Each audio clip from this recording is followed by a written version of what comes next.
नमस्कार जोहार। चलिए जानते हैं झारखंड सूबा की ताजा खबरों को, लेकिन उससे पहले अगर आपने अभी तक इस चैनल को सब्सक्राइब नहीं किया तो सब्सक्राइब कर लें ताकि आपको झारखंड सूबा की ताजा खबरें रोजाना मिलती रहे।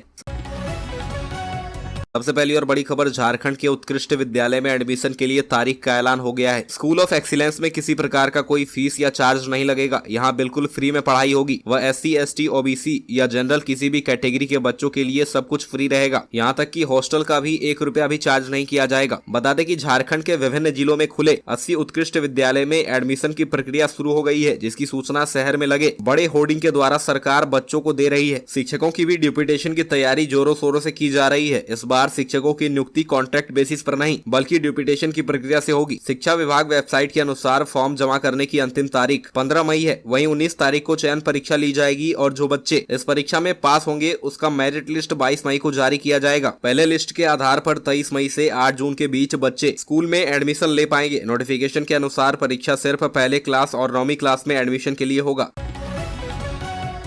अगली खबर, सरयू राय को रोकने के लिए PN सिंह ने खेला राजपूत कार्ड। 2024 के लोकसभा चुनाव को लेकर धनबाद के भाजपा सांसद PN सिंह और जमशेदपुर पूर्वी के निर्दलीय विधायक सरयू राय एक दूसरे पर जुबानी हमला बोल रहे हैं। सांसद PN सिंह ने कहा कि सरयू राय की नजर धनबाद लोकसभा सीट पर है। वहीं सरयू राय ने इससे इनकार कर दिया। जानकारी के अनुसार सरयू राय का कहना है कि अभी उन्होंने ऐसा कोई निर्णय नहीं लिया है। इसके बावजूद विधायक ने धनबाद लोकसभा क्षेत्र में अपनी गतिविधियां तेज कर दी है। अब सरयू राय की गति को रोकने के लिए सांसद PN सिंह ने स्थानीय कार्ड खेला है। वे राजपूत मंच का भवन निर्माण करवाकर राजपूतों को लुभाने की जुगत कर रहे हैं। PN सिंह और सरयू राय मंगलवार की रात धनबाद में न्यू कार्मिक नगर में आयोजित एक समारोह में एक साथ मंच पर मौजूद थे। अगली खबर, चर्च के पास्टर पर 2 लड़कियों को भगाने का आरोप। पीड़ितों की मां बोली करवा सकता है धर्म परिवर्तन। झारखंड के चाईबासा जिले के चक्रधरपुर में 2 किशोरियों को भगाकर ले जाने का मामला सामने आया है। किशोरियों के परिजनों ने एक चर्च के पास्टर पर उन्हें भगाकर ले जाने का आरोप लगाया है। किशोरियों के परिजनों का कहना है कि उन्हें धर्म परिवर्तन कराने की नीयत से बहला फुसलाकर ले जाया गया है। इस संबंध में दोनों लड़कियों की मां ने चक्रधरपुर थाने में FIR दर्ज कराई है। चक्रधरपुर स्थित रेलवे कॉलोनी करवाटर से 2 नाबालिग किशोरियों को भगाकर ले जाने का मामला सामने आया है। किशोरियों की मां ने शिकायत दर्ज करवाते हुए बताया कि उसकी 15 और 17 साल की बेटियां सोमवार रात 9 बजे छत पर गई थी। काफी देर तक जब वे नीचे नहीं आई तो छत पर जाकर देखा तो वो वहां नहीं थी। इसके बाद दोनों की काफी खोजबीन की गई, लेकिन उनका कुछ पता नहीं चला।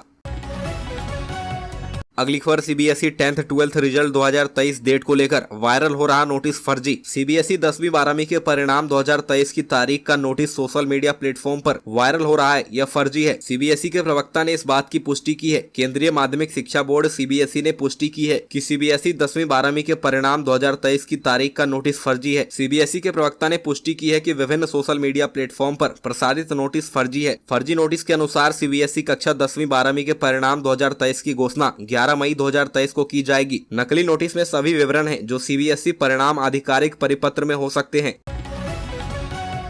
अगली खबर, गरीब कल्याण अन्न योजना में करोड़ों का घोटाला। भाजपा नेता की शिकायत पर खाद्य आपूर्ति विभाग में हड़कंप। भाजपा नेता रमेश हांसदा की शिकायत पर खाद्य आपूर्ति विभाग में हड़कंप मच गया है। इस मामले में खाद्य आयोग के चेयरमैन ने खाद्य आपूर्ति एवं उपभोक्ता मामले के सचिव से मामले की जांच कर अतिशीघ्र जांच प्रतिवेदन समर्पित करने का आदेश दिया है। खाद्य आयोग के चेयरमैन ने 16 मई को अगली सुनवाई की तिथि भी तय कर दी है। यह जानकारी भाजपा राष्ट्रीय कार्य समिति सदस्य रमेश हांसदा, भाजपा के जिला सचिव अभिजीत दत्ता, भाजपा नेता विशु महतो महाजन ने प्रेस वार्ता में साझा किया। उन्होंने बताया कि वे दिसंबर 2022 और जनवरी 2023 में चावल आपूर्ति नहीं होने को लेकर खाद्य आयोग में लिखित शिकायत की थी, जिस पर इन दिनों सुनवाई चल रही है। अगली खबर, गैंगस्टर प्रिंस खान और अमन के गुर्गे ने व्यवसायियों का जीना किया हराम। एक दौर हुआ करता था जब मुंबई गैंगस्टर का गढ़ हुआ करता था। 1990 के इस दौर में मुंबई में गैंगस्टर बॉलीवुड से लेकर बिल्डर और व्यवसायियों तक से रंगदारी वसूला करते थे। धनबाद में पहले ऐसा नहीं था। कोयलांचल की इस धरती पर कोयले के कारोबार पर प्रभुत्व को लेकर हत्याएं तो बहुत हुई और अब भी हो रही है, लेकिन यहाँ के व्यवसायियों और ठेकेदारों से रंगदारी कभी किसी अपराधी ने पैसे की उगाही नहीं की। अगली खबर, हाईकोर्ट से हार्डकोर नक्सली भीखन गंजू को मिली जमानत। झारखंड हाईकोर्ट के न्यायाधीश जस्टिस सुजीत नारायण प्रसाद और जस्टिस सुभाष चंद्र की अदालत ने बुधवार को हार्डकोर नक्सली भीखन मंजू की जमानत याचिका पर सुनवाई की। अदालत ने राज्य सरकार और याचिकाकर्ता की दलीलें सुनने के बाद भीखन गंजू को जमानत दे दी। देश विरोधी गतिविधि और प्रतिबंधित हथियार रखने से जुड़े मामले में भीखन गंजू को कोर्ट से जमानत मिली है। भीखन गंजू के खिलाफ हजारीबाग जिले के बड़कागांव थाने में कांड संख्या 114/2017 दर्ज है। प्राथमिकी में IPC की धारा 385, 387, 34 और आर्म्स एक्ट की धारा 27, CLA की धारा 17 और UAPA एक्ट की धारा 10 और 13 लगाई गई है। अगली खबर, अवैध खनन मामले में फरार दाऊ यादव के पिता ने ईडी कोर्ट में दाखिल की जमानत याचिका। अवैध खनन मामले के आरोपित दाऊ यादव के पिता पशुपति यादव ने ईडी कोर्ट में जमानत याचिका दाखिल की है। पशुपति यादव ने अधिवक्ता के जरिए जमानत देने की गुहार लगाई है। अदालत ने मामले की सुनवाई के लिए 17 मई की तिथि निर्धारित की है। इससे पूर्व पशुपति यादव को 21 अप्रैल को गिरफ्तार कर लिया गया था। इसके बाद वे न्यायिक हिरासत में है। साहिबगंज जिले में 1000 करोड़ रुपए के अवैध खनन मामले में फरार चल रहे दाऊ यादव के घर की कुर्की जब्ती की गई। दाऊ यादव आखिरी बार 18 जुलाई 2022 को रांची के हीनू स्थित ईडी के क्षेत्रीय कार्यालय में पेश हुआ था। इस अवैध खनन घोटाले मामले में मुख्यमंत्री हेमंत सोरेन के विधायक प्रतिनिधि पंकज मिश्रा और उसके सहयोगी बच्चू यादव को पहले ही ईडी ने गिरफ्तार कर लिया है। अगली खबर, हेमंत सोरेन ने सौंपा नियुक्ति पत्र। सहायक लोक अभियोजक को मुख्यमंत्री हेमंत सोरेन ने सौंपा नियुक्ति पत्र और कहा कि झारखंड के लोगों को आपकी जरूरत है। झारखंड के मुख्यमंत्री हेमंत सोरेन ने 113 युवाओं को नियुक्ति पत्र सौंपा है। यह आयोजन प्रोजेक्ट भवन में किया गया। रिजल्ट करीब 1 महीने पहले ही जारी हुआ था, जिसमें कुल 113 अभ्यर्थी सफल हुए थे। कार्यक्रम दोपहर 1 बजे से रांची के धुरवा स्थित प्रोजेक्ट भवन में हुआ। इस दौरान मुख्यमंत्री हेमंत सोरेन ने संबोधित करते हुए सफल उम्मीदवारों को बधाई दी। उन्होंने कहा कि इस तरह का समारोह पहली बार नहीं हुआ है। आपने खुशियों की कड़ी में एक और कड़ी जोड़ दी है। हमने कई चयनित बच्चों को यहाँ पहले भी नियुक्ति पत्र दिया है। मैं एक बात कभी नहीं भूल पाता हूँ। राष्ट्रपति द्रौपदी मुर्मू ने एक बात कही थी कि हमें जेल बनाने की क्या जरूरत है, हमें इसे कम करने की तरफ क्यों नहीं ध्यान देना चाहिए।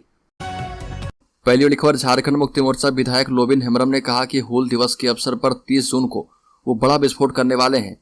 बीजेपी में शामिल होने से इनकार कर दिया, साथ ही नई पार्टी बनाने या आगे की रणनीति का भी खुलासा नहीं किया। मीडिया से बात करते हुए उन्होंने कहा कि मुख्यमंत्री हेमंत सोरेन का अब तक एक भी काम मुझे अच्छा नहीं लगा। गुरुजी ने अलग झारखंड दिलाया, पर उनका सपना आज भी अधूरा है। CNTSPT 1932 का खतियान कुछ भी लागू नहीं हो पाया। लोबिन हेम्ब्रम ने कहा कि 1932 के खतियान के मुद्दे पर हेमंत सोरेन ने अर्जुन मुंडा की सरकार गिरा दी थी। बाद में कांग्रेस के समर्थन से सरकार बनाई। उस समय केंद्र में कांग्रेस की सरकार थी और हेमंत 1932 खतियान आधारित आरक्षण क्यों नहीं लागू करा पाए। बड़ी खबर, रांची से दिल्ली का हवाई किराया 17,000 और बेंगलुरु का 20,000 के पार। रांची से उड़ने वाली फ्लाइट का किराया आसमान पर पहुंच गया है। जिस रांची दिल्ली फ्लाइट का न्यूनतम किराया 4,000 रुपये था, वो अभी 17,000 तक पहुंच गया है। जानकारों का कहना है कि किराया बढ़ने की मुख्य वजह विमान सेवाओं की संख्या में कमी होना है। यहाँ से एयर इंडिया और स्पाइस जेट की विमान सेवा लगभग 1.5 साल से बंद है, जिसका फायदा इंडिगो, एयर एशिया और गो एयरवेज ने उठाना शुरू कर दिया है। बढ़े हुए किराए में अंतिम कील गो एयरवेज ने अपनी बुकिंग बंद कर ठोक दी है। इसका असर अब यात्रियों की जेब पर दिखने लगा है। विशेष तौर पर रांची से महानगरों का विमान किराया आसमान छूने लगा है। बड़ी खबर, मणिपुर के तनावपूर्ण माहौल से निकलकर झारखंड पहुंचे छात्र। मुख्यमंत्री हेमंत सोरेन ने की थी पहल। झारखंड के विद्यार्थी रात मणिपुर से सकुशल लौट आए। मणिपुर के तनावपूर्ण माहौल से निकलकर सकुशल घर वापसी की खुशी विद्यार्थियों के चेहरे पर साफ तौर पर झलक रही थी। पहले इनको हवाई मार्ग से पटना लाया गया। पटना से रांची लौटने के क्रम में जिनका घर रास्ते में पड़ा वो वहीं पर रुक गए। इसके बाद रांची के विद्यार्थियों को लेकर रात में बस पहुंची। बच्चे को लेने उनके अभिभावक भी पहुंचे थे। बताया गया कि 8 मई को रांची के छात्रों ने फोन पर सरकार के स्तर पर संपर्क किया था। जानकारी मिलने पर मुख्यमंत्री हेमंत सोरेन ने पहल की और सरकार को मणिपुर के हिंसाग्रस्त क्षेत्र से फंसे झारखंड के 21 छात्रों को वापस बुला लिया। बड़ी खबर, जमानत पर छूटा बाबा परिहस्त। देवघर पुलिस महकमे की बड़ी बेचैनी। हत्या, अपहरण, लूट जैसे संगीन अपराधों के कई मामलों में आरोपित बाबा परिहस्त को 3 दिन पहले जमानत मिली। अब वो देवघर सेंट्रल जेल से बाहर आ गए हैं, जिसकी सूचना मिलते ही पुलिस महकमे में बेचैनी बढ़ गई है। सूत्रों की माने तो जेल से रिहा होने के बाद बाबा परिहस्त के समर्थकों के द्वारा खुशी मनाई गई और पार्टी का आयोजन किया गया। वहीं जेल से बाहर आने के बाद बाबा कुछ नहीं करे, इसके लिए पुलिस अधिकारियों ने थानेदारों के साथ बैठक कर फिर से उस पर शिकंजा कसने की रणनीति तैयार की है। नगर सहित कुंडा और रिखिया थानेदारों के साथ वरीय पुलिस पदाधिकारियों ने बाबा परिहस्त पर कड़ी निगरानी रखने का निर्देश दिया। बड़ी खबर, झारखंड में अवैध खनन रोकने को उड़नदस्ता गठित किया गया। DIG को सौंपा गया निगरानी का जिम्मा। झारखंड में सभी तरह के अवैध खनन और कोयले की तस्करी रोकने के लिए सरकार गंभीर है। इसकी रोकथाम के लिए सभी प्रमंडलों में उड़नदस्ता बनाया गया है।